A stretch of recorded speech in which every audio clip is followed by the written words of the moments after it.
bonsoir, mesdames, mesdemoiselles, messieurs. Aujourd'hui, une petite vidéo explicative de comment rouler l'hiver. Donc l'été, on s'en fout un petit peu, c'est assez simple. Mais l'automne et l'hiver, ça commence à être plus délicat. Faut faire attention. Salut copains. Mais tout d'abord, on va commencer par faire le plein à la soif. Donc on s'y rend. 98. Oui, je t'en prie. Allez, vas-y, donne. Merci.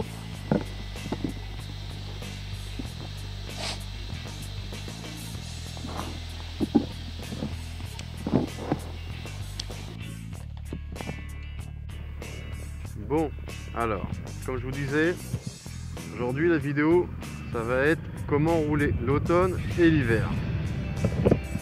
Donc, je vais vous expliquer le matériel et les circonstances de la route. Le premier risque, bon ça s'applique aussi l'été bien évidemment, mais le premier risque c'est les plaques de gasoil sur la route et à la station essence.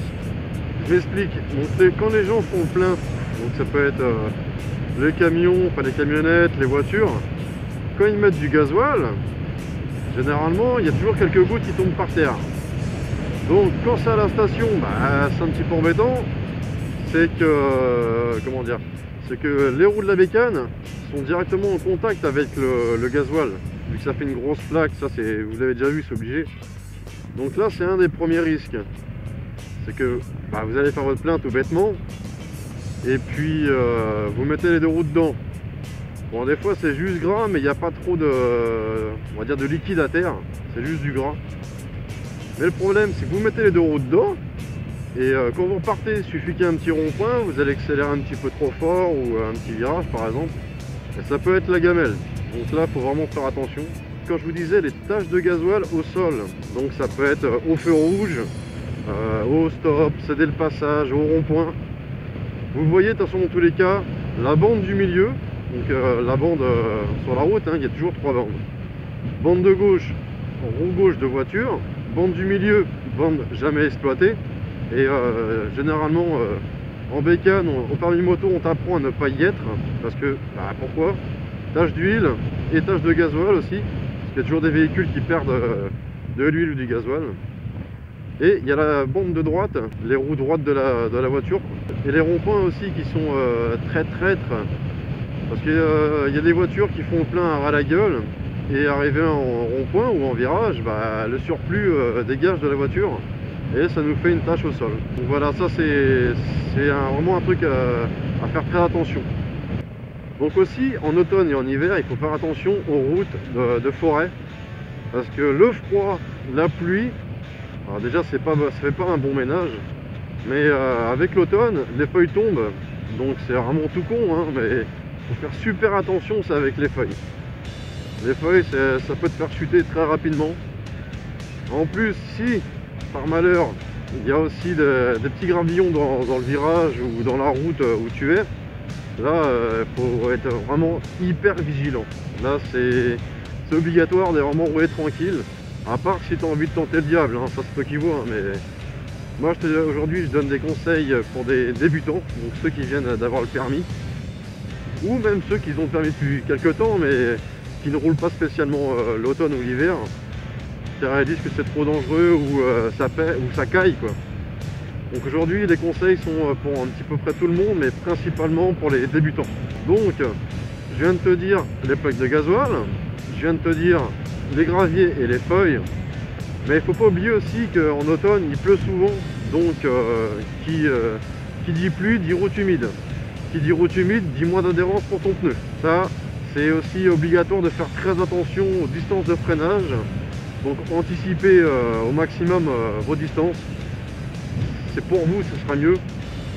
Et aussi en virage ou en rond-point, on revient un petit peu sur le premier sujet, le gasoil. Il faut être encore plus vigilant. Là je sais, les conseils que je donne, ça, comment dire, c'est aussi bien pour l'été que pour l'hiver ou l'automne. Mais l'automne, il pleut, tu le sais très bien. L'hiver ça gèle, les routes sont beaucoup moins adhérentes pour nos pneus. Et donc la vigilance doit être surélevée comparée à l'été. Ça je pense que tu dois le savoir quand même. Donc voilà, quand ça pleut, roule doucement, t'as le temps, en tous les cas t'es pas pressé. On a des distances de sécurité supérieures à la normale. Bon, je fais une connerie, au lieu d'avoir 20 mètres, tu prends 30 mètres ou 40 mètres. Vaut mieux que tu roules tranquille, que tu aies le temps de freiner quoi qu'il y en ait besoin, et que tu ne tombes pas avec ta bécane. Voilà, c'est juste le petit conseil que je peux te donner. Ensuite, l'hiver. À l'hiver, tu sais très bien, ça gèle. Donc, qui dit gel, dit parfois verglas. Donc, verglas, on sait très bien, c'est vraiment pas terrible du tout, même en voiture. Donc, quand il y a du verglas et même aussi de la neige, je te conseille vraiment, mais vivement, de rester chez toi. Même en voiture, je te déconseille de faire le fou. Tu vois. Donc, voilà, quand tu as du verglas ou de la neige, reste chez toi, ta bécane, tu la laisses dans le garage. Tu la bichonnes en attendant, donc tu vois, tu la stilles, tu la fais toute belle, toute propre, mais tu la sors pas. Surtout si tu es débutant, alors là, ça peut être la chute assurée. Enfin, je dis pas ça parce que tu es mauvais, bien au contraire. Tu as la formation comme moi, tout ça. Mais vu que tu es débutant, tu n'auras pas forcément les bons réflexes. Bon, tu me diras, même moi non plus, je ne pourrai pas avoir les bons réflexes. Mais bon, après, la connaissance de ta bécane, tu la connaîtras peut-être pas par cœur non plus. Donc le mieux, c'est que tu l'hivernes quand il y a du verglas et de la neige. Voilà. Donc, je fais un petit récap de ce que je viens de te dire.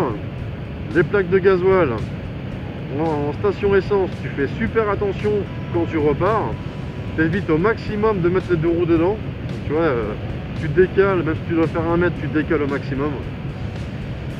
Tu fais attention aux plaques de gasoil dans les ronds-points, dans les virages. Voilà, c'est obligatoire.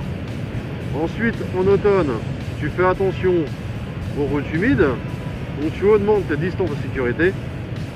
Tu fais aussi attention aux feuilles mortes, parce que ça peut être une source très élevée de chute. Et tu fais aussi attention aux petits graviers qui pourraient se trouver sur la route dans les virages. Donc déjà, si tu appliques tous ces conseils, déjà, ça devrait déjà pas être trop mal. L'hiver, quand il y a du verglas ou de la neige, tu restes chez toi bien au chaud et tu regardes mes petites vidéos. D'accord? Allez, on fait comme ça. Des petits graviers, il y en avait ici. Je vais essayer de te montrer quelques petits exemples dans la vidéo. Alors, regarde, en plein milieu ici, tu vois là, juste là, il y avait des graviers. Donc il faut faire super attention. Là, regarde par exemple ça, le goudron, c'est pareil. Ça peut être une source à la chute. Encore un petit peu de gravier ici. Tu ralentis bien dans les virages. Voilà, tu fais attention, tu regardes bien. Il n'y a rien, c'est bon, tu peux y aller. Je dis pas ça pour t'embêter. Là, je te donne juste des conseils. Pour que tu puisses au mieux profiter de ta bécane pendant l'automne et l'hiver. Les lignes blanches, tout le monde le sait, ça glisse. En vélo, en voiture, en moto, ça glisse. Les plaques d'égout aussi, très important. Et les traverses de chemin de fer. Quand tu traverses une voie ferrée par exemple. Tu fais super attention aussi. Je vais peut-être passer pour un casse-couille, mais je préfère le dire. Tu vois, même si ça a déjà été redit x fois. Mais je préfère le dire à ma façon. Et puis que le message passe. Donc voilà, on vient de voir les principales causes possibles de problèmes sur la route. On va parler rapidement de la bécane, donc pour ton confort personnel et un petit peu ta sécurité aussi. Ça s'applique en été, en automne, tout le temps, c'est comme tu souhaites. Donc vérifie la pression de tes pneus régulièrement, ça toute l'année. L'état de tes pneus régulièrement, et ça toute l'année aussi. Si tes freins sont bons à changer, n'attends pas la saison prochaine et fais-les maintenant. Hein. C'est pour ta sécurité personnelle. Hein.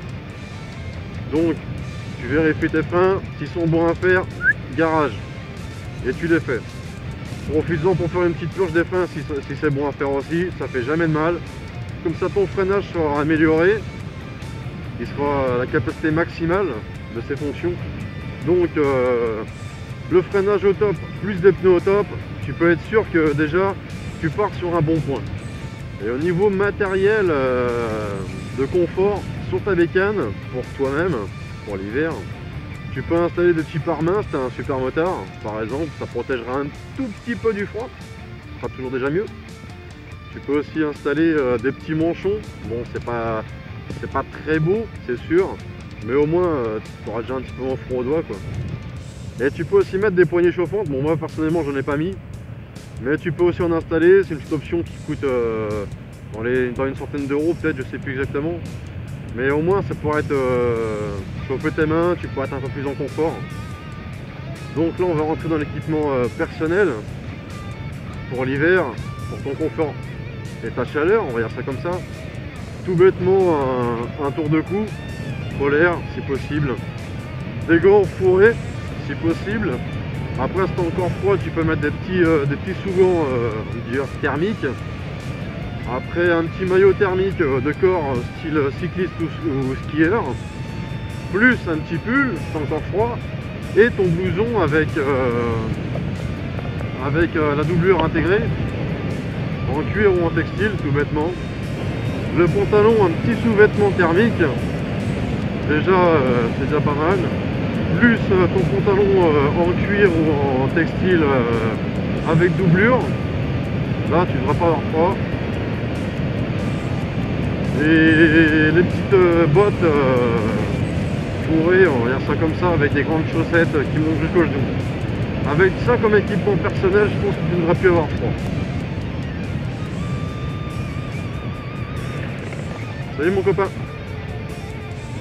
Je sais, je roule pas vite, mais je fais une vidéo mec. Vais à toi si tu te reconnais. Merde, je m'arrête 5 minutes histoire de changer les batteries et... Il y a un chien. Bonjour de tout. Toi tu veux passer dans ma vidéo comme tel. Ah ça se voit, ça se voit. Bon tu passeras dedans, t'inquiète pas mec. Et tu me bouffes pas hein, par contre. Et sinon tu passeras dans ma vidéo. Hein. Donc voilà, je viens de changer les petites batteries. Le chien est toujours présent. Il n'est pas venu me voir mais il est toujours présent. Hein. Allez, on s'en va. Au revoir toutou. Salut mon toutou. Bon, c'est la fin de cette vidéo, j'espère qu'elle t'a plu, qu'elle t'apportera quelques petits conseils. J'espère que tu as compris le petit message que je voulais faire passer. Il faut rouler équipé, être prudent et vérifier régulièrement sa bécane.